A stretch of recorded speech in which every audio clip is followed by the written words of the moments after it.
Hello and welcome to Newsbreak. I'm your host, Nick Steffens. Getting into today's top stories, former Washington County Deputy Robin Hopman was arrested in February after an altercation with her significant other and by March was charged with domestic abuse and assault according to court documents from the county.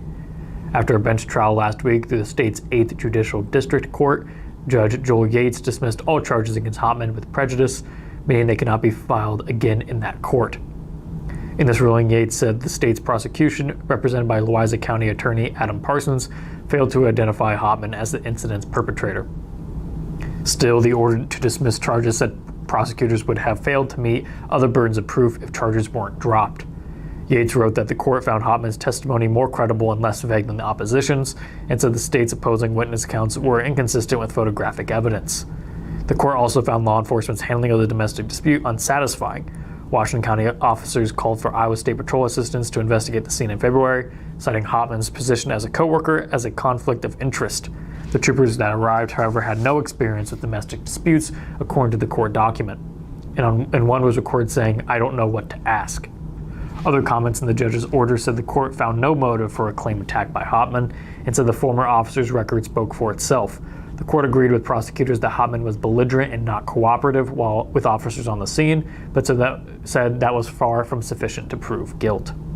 Tuesday, December 13th, in the 18th round of grant making by the Enhanced Henry County Community Foundation, 29 Henry County organizations received grants totaling $146,000. The EHCC Foundation invited grant recipients, community members, public officials, community leaders, and the public to attend the brief ceremony held at 11 a.m. in the Union Block. According to a news release from EHCC, the foundation applied for and received a total of over $160,000 funds from the county endowment fund legislation. Grant applications totaled $482,000 from 40 applicants. The largest grants, $15,000 each, went to New London Community School Foundation for Child Care Center improvements and Iowa Wesleyan University for campus security camera installation. The EHCC Foundation awarded $10,000 grants to All God's Creatures for shelter renovations, the City of Mount Pleasant for the West Pocket Park project, Midwest Old Settlers and Threshers Association's Campground Revitalization Phase 1, and Main Street Mount Pleasant's project to put music in the downtown. Old Threshers Foundation also received a $2,000 grant to refurbish the wooden carousel horses. Mount Pleasant Music Boosters received $5,090 for their Hear Ye District Classrooms project. We're going to take a brief break, and when we come back, we will have the weather and sports. Since 1905, Kelowna Cooperative Technology Company has helped our community stay connected with the latest advancements in clear, dependable telecommunications services. KCTC provides rural Iowans with access to high-speed fiber internet, as well as phone, television, computer repair, and cybersecurity solutions. We're also proud supporters of local organizations and area schools within the community. KCTC, keeping Kelowna connected.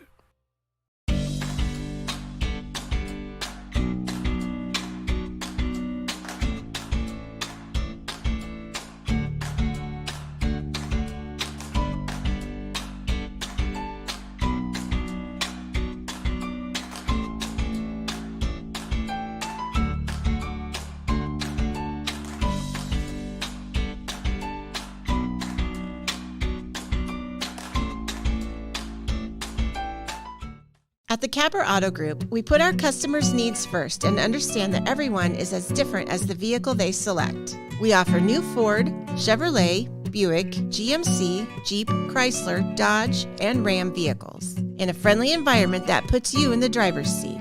When it comes to service, we maintain factory-trained technicians and competitive pricing. The Capper Auto Group still believes that service after the sale provides the best customer experience. Come see the Capper experience for yourself. Hospice isn't a place, it's a type of care that focuses on living. Servicing a 7-county area, the Hospice of Washington County staff of nurses, social work, hospice aides, spiritual and grief support, volunteers, music and massage therapists are able to provide free end-of-life care where the patient lives. We write wills, give consent for organ donation, but rarely is there a plan for what we would want the final phase of our lives. At Hospice of Washington County, we encourage our patients to be in charge of their healthcare decisions while maintaining quality of life. Hello and welcome back to Newsbreak. I'm your host, Nick Steffens. We have the weather and sports coming up, first obituaries. Ann Sauerwein of Mount Pleasant passed away on December 12th at the age of 82. Arrangements are pending at the Jones and Eden Funeral Home. Marcella Redlinger of Seagreny passed away on December 12th at the age of 80. Arrangements are pending with Powell Funeral Home in Seagreny. Robert Edward Galloway of Keosauqua passed away on December 11th at the age of 94. Funeral services will be held at 11 a.m. December 16th at Pedrick Funeral Home. Larry Kent Kending Jr. of Mount Pleasant passed away on December 10th at the age of 61. Private family services will be held. Kimsey Funeral Home is in charge of the arrangements. That was obituaries. It is now time for the weather.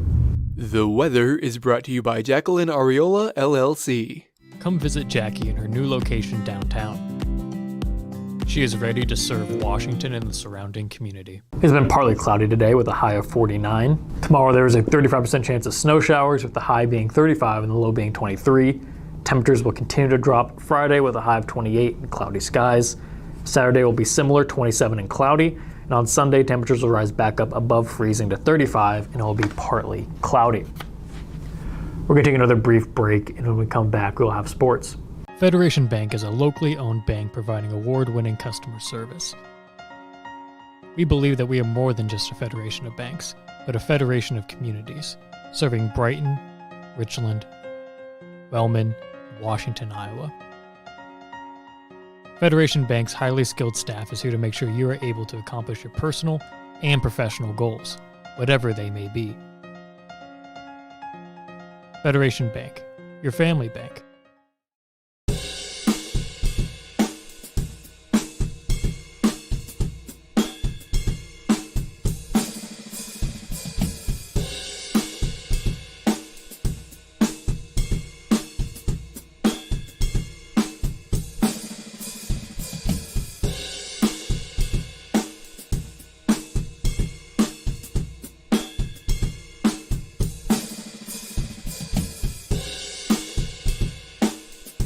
Family owned and operated by Andy and Sarah Ross. Ross Auto has been your vehicle repair and maintenance headquarters since 1935. We specialize in all makes of cars and light-duty trucks. With our variety of available services, let us help you keep rolling and your vehicle operating efficiently. Services include general auto repair, alignments, brakes, fuel injection, and more. Schedule your appointment today at 319-653-5656. That's 319-653-5656.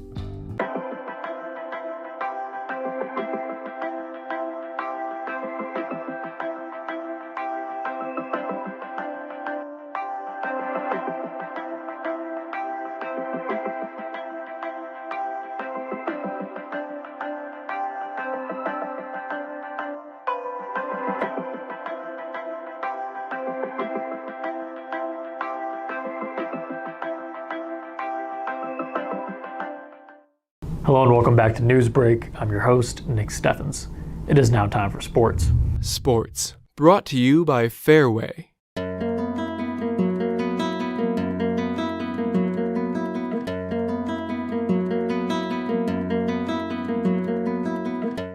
Benton community made the trip down to Mount Pleasant on Monday night as the Panthers hosted senior night festivities in a non-conference doubleheader. The boys team blasted the Bobcats 65-35. The Panther boys didn't get out to the hottest of starts, going down 11-6 before a pair of Carter Amos free throws cut the deficit to 11-8. After the first buzzer, however, it was all Mount Pleasant. Higgins finished the game with 29 points to lead all scorers. Amos had 8. Aiden Ashton finished with 7. Stroud and Edwards had 6 each. The girls fell to the number 4 Lady Bobcats 51-34. Ben was red hot from three-point land, sinking 10 threes on the night, which proved to be too much for the Mount Pleasant girls. La Prieto scored 17 points in the loss. Schimmelfennig wound up with 5. Alex Scott and Andy Scott both scored 4. After the game, Coach Watson said his Panthers, who are 2-4 on the year, have to sharpen up before Friday when they travel to play first-place Washington, who is 4-1 on the year, in a Southeast Conference showdown. And speaking of facing the Demons, the boys' game in Mount Pleasant will have major implications, as the Panther boys will play Washington with first place in the conference on the line. Both the girls' game in Washington and the boys' game in Mount Pleasant will have start times at 7:30 p.m. The girls will be preceded by a junior varsity game, and the boys will be preceded by both a freshman and JV contest. Things were looking stark for the Washington boys basketball team on a Tuesday night against Oskaloosa.